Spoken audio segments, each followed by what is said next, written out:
agenda is a prepared speech and education by Lynette Vermaak, Moments of Truth. Moments of Truth is going to be evaluated by Bathurst Toronto. Do you have any evaluation in front of you, Bathurst? Okay. Give us a general indication of what you'll be looking for. I'm not looking at my phone now, but let me say now, this is a presentation that's available from Toastmasters that we need to do. And it's meant to be done once or twice a year, actually. So it can be something which some members have seen and may not be so much interested. So I think the challenge we need to have is to make it interesting to everybody. So we are really interested in what she's presenting, even though some of us might know some of the content of that presentation. And make it their own. I'll be looking out for those. Perfect. Thank you, Bathurst. Nothing like a challenge, Lynette. Speaking to the title, Moments of Truth, Lynette Vermaak.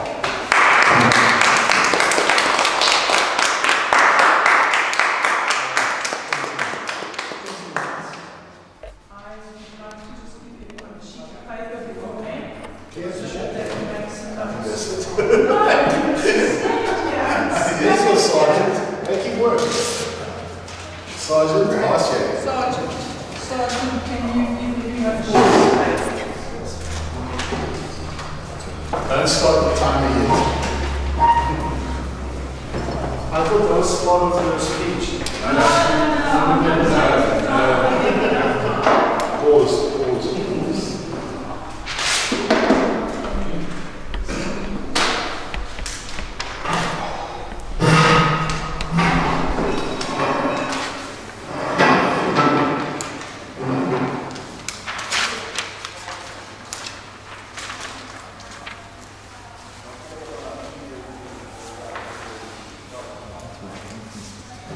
Can you see the screen if I stand here? You can. And I am just going to anchor myself in this position. The duration of this presentation. Walk the talk. What does they say? Turn off some of the Walk the talk. It may help. Just switch on the other one. To the right, Steve. The one on the right.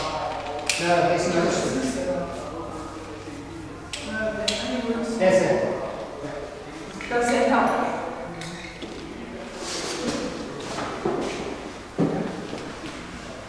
Is everybody ready?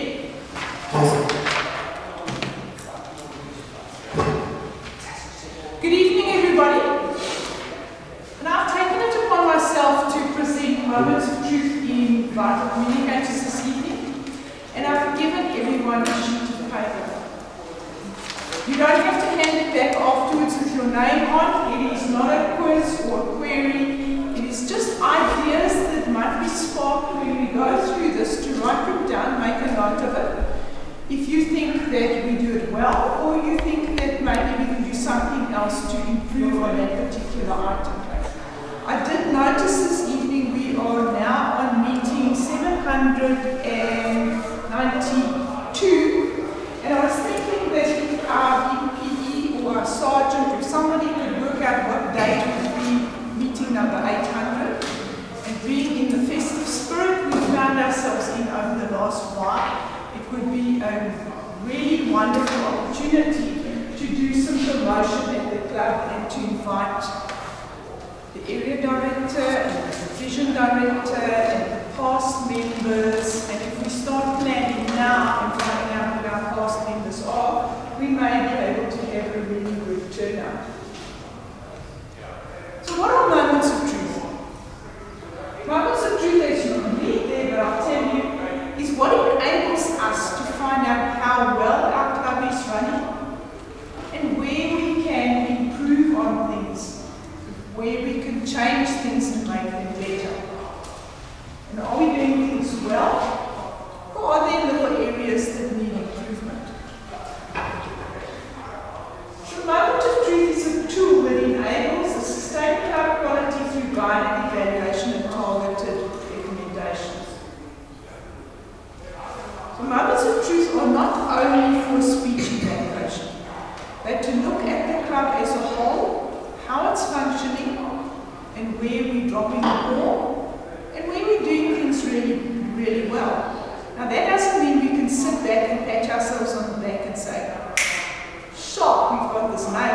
We can't do that. We must look at the other things where we can improve and what we can still do to make things better. It saddens me to see that at the last meeting I think we had more people than we had chairs, and at this meeting we've got almost a spare chair for every person here. So you don't have consistent good attendance at meetings, which is a problem. So what is a high quality club? As you can read there, a high quality club celebrates their members' achievements. And we did that really well at the end of the last year. But we must continue to celebrate members' achievements as they complete levels in different paths throughout the year. We don't hold all our celebration right to the last meeting of the year. And we provide a supportive and fun environment. And I do think that Vital does that very well on the days that we need members to meetings. But some days like today, we're a bit shy. And we offer a professionally organized meeting that runs with variety. Our club officers are trained, and being trained and having attended training doesn't mean you've done it. You can't say, box ticked. Being trained means that you implement what you were taught during training. If you are the sergeant, you are here every week and you set up the meeting venue. If you are the secretary, you take minutes of the meetings and you send the minutes, you circulate them to everybody. If you're the treasurer, you send accounts to everybody, you make sure they're paid, and so on for all the different roles within the club exco. So it's not a one-trick pony, it's not a one-horse thing that I've been to Club Exco training and I've been trained in my role and I can sit back and relax. Vital can be very proud. We've had all 7 members of our Exco training. But are all 7 members of our Exco? Do they understand what they need to do and are they stepping up to the plate? All the members in Vital need to have access to a mentor. And theoretically, it's a formal program. You have a mentor that's appointed for you, or you go along to the person who's managing mentorship, who is either the VPE or the immediate past president. And I'm not too sure who's doing that this year. But you say, I would like so-and-so to be my mentor if you haven't had someone appointed to you. And if so-and-so doesn't already have 99% of the club members as their mentors, mentees, then they will take you on. So anybody can mentor anybody. You don't have to have finished level 3 to be a mentor. If you've completed level 1, you are able to mentor a new person in level 1. If you are an entirely new member to this club and you don't really understand what Lynette said in the speech when she gave it, you can go to Lynette and say, I don't think this was said well, it wasn't expressed well. I suggest to you, can you look at trying a different way? You can come into the club with knowledge that you've gained from outside of the club. Doesn't mean that you're not able to impart impactful and useful information. So you can, in a way, mentor people who are in the club. A high-quality club, members are provided evaluations that help them grow. In some situations and in some clubs, members are given what is termed a whitewash. And that is unfair. That is unfair to the speaker, and it is unfair to the person who is giving the evaluation. Because the person giving the evaluation didn't take time to listen to what was being spoken about and apply themselves to give growth or feedback to help the speaker grow. It is unfair to the speaker from the point of view that if everybody tells you you're wonderful, well, then why don't you just leave the club, find another one that's going to tell you, try this, do that. You speak quite well, but you can this and this to improve. So there's always room for improvement. It doesn't matter how good a speaker you are or how new and inexperienced a speaker you are. There's always room for improvement. So if you are appointed as someone's evaluator and you think that they're a good speaker, speak to them in advance and ask them, what specifics do you want me to look for in the speech that you're delivering today? Where do you want me to give you feedback? And maybe it's part of what the feedback is required in the evaluation form, but maybe it's one or two additional items that the person wants feedback on. So speak to the speaker beforehand if you're going to deliver the evaluation and find out what specific information they want you to look out for. And are members motivated to achieve their educational goals? Do they even know what they are? Do they know what's expected this year? I certainly hope so. Are they working towards getting there? We're in vital, so I really hope we are. And I'm sure that our president, or our VPE rather, can tell us we have to do 4 level 1s this year. And this name, and that name, and this name, and that name are penciled in, and we have another 3 or 4 on standby, so that we know that we will achieve 4 level 1s this year.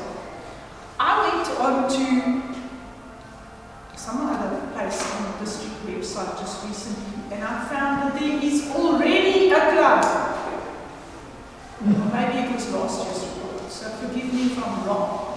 They had 23 level 1s in that year, so let's assume it was last year. You only need 4, so to deliver 23 means every member in that club delivered a level 1. That's fantastic. Overachievers. But let's at least have half the members in a club deliver a level 1, because you can move through a level 1 in 6 months. You can move through your level 2 in 6 months. By the time you get to level 3, maybe it takes you a bit longer than 6 months. And by the time you get to level 4 and level 5, you're not going to do it in 6 months. It is probably going to take you 8 to 12 months to finish that level. And it's just the nature of the program and the way it's designed. So I believe that everybody in the club has given their information to Camille when she put the club success program together and said, I am going to complete this year. It is then up to our president to remind you every 6 months or so, you said you were going to complete this. You have done it. What's your next goal? You said you're going to complete this. You look like you're a bit behind. What are we doing about it? Another moment of truth. When anyone comes into contact with any aspect of Toastmasters, the person forms an impression, like DC did when he arrived here today. And we hope it's a good impression. But he needs to share that with us and tell us, I did feel this, I didn't feel that, I felt neglected, I felt welcome, or whatever. And when people come into contact with you as a Toastmaster in your working environment or in your social environment outside of Toastmasters, do they know that you're a Toastmaster? Do they aspire to be like you in certain respects? And does your behavior encourage those people to maybe consider joining a Toastmasters club? So, moments of truth, first impressions, are they good or bad? Member orientation, is it good or bad? Fellowship, variety and communication, within the meetings and outside of the meetings. What do you think about that, and what pointers do you have to change aspects of it? Our program planning and our meeting organization. And I'm not blaming anyone. Everybody here has got a part to play in getting it sorted out. Our membership strength. I'm not sure entirely what our membership strength is at the moment, but I think it's at about 16 or 17, which is fairly good. 19. But are we going to keep all those people? What are our plans to get 4 new members. One of our DCP goals is to get 4 new members. Why is that a DCP goal? Because usually at every semi-annual dues session, you lose 4 members. Strange but true. Do we recognize achievements? I think we do that very well in this club, but somebody might differ from me and they might have other ideas as to how we can improve on that. As a guest, what's the guest's first impressions? DC, you're going to have a chance to tell us afterwards. Do you think it was fraught? Or do you think it can be improved? Or was it actually quite good? Do we have a guest book and name tags? Michael's got that nailed. Is our meeting room professionally arranged and set up in advance? Or are we running around during the meeting to try and set a meeting room up? It's excusable if you've set the meeting room up for 18 people and 24 arrive. Then there's a reason to run around. Is our meeting at a convenient location? Is it easy to access? Can people find our venue without getting lost? Are guests invited to speak to the club? Guests, visitors, new members? Are guests invited to join our club? Because at the end of the day, there is no point having guests if they don't become members. So do you invite them to join our club? Well, not every guest is going to want to join your club. Maybe they come along, it's the first time they've seen Toastmasters, and they're not too keen on what we do. Our membership orientation, do we have a formal induction of members? Do we give prints and manuals to people? We don't give manuals anymore, this is an old presentation, but you do get name badges and you do get enrolled onto pathways and you go onto an electronic learning path. Are you assigned a mentor? Yes, I think in this club we're doing it reasonably well, but I'm sure there's 1 or 2 people who could put up their hand and say, we can do this a bit better. Education program, is there recognition? And is the education system discussed? Are new members introduced and does anybody sit with them and explain how Pathways works and how you can achieve things? And does anybody tell a new member within their first couple of weeks here, that and that and that and that? That is what you have to do to be able to achieve what is known as a DTM. Hello, it's a DTM. Toastmasters is so full of alphabet soup, it's scary. How do you become a distinguished Toastmaster? And maybe when you first join Toastmasters, you don't even know what a distinguished Toastmaster is. But if somebody doesn't take the time to sit down with you and say, these are the steps, and these are the things you have to do to achieve that goal, you might not want to achieve that goal. That's your personal decision. But if you don't know where the goal is and what you have to do to get there, you're lost before you start. Is the person's learning needs assessed? And by that we don't mean, have you done grade 1? What do you want to achieve in Toastmasters? Do you want to follow the leadership track and become a leader? Do you want to improve your public speaking? And the majority of people join Toastmasters because they have a need and a requirement to be more comfortable speaking in front of people, in front of an audience. Almost everybody I've ever met in Toastmasters starts there. Once they've been in Toastmasters for a while, and they see what else is available, then they move on to different things. Maybe the reason I joined is because I want to speak in contests. I want to be the best speaker, chosen as the best speaker in District 74 in the contest season. And maybe that's my entire focus. There's nothing wrong with that. But you have to understand how it works so that you can achieve that. Are speaking roles assigned to people? Do they volunteer? If you wait for everybody to volunteer and they only ever volunteer, half the people are not going to volunteer. So some people have to be volunteered. You have to encourage them to take up a speaking role. Are members involved in club activities? Then fellowship and community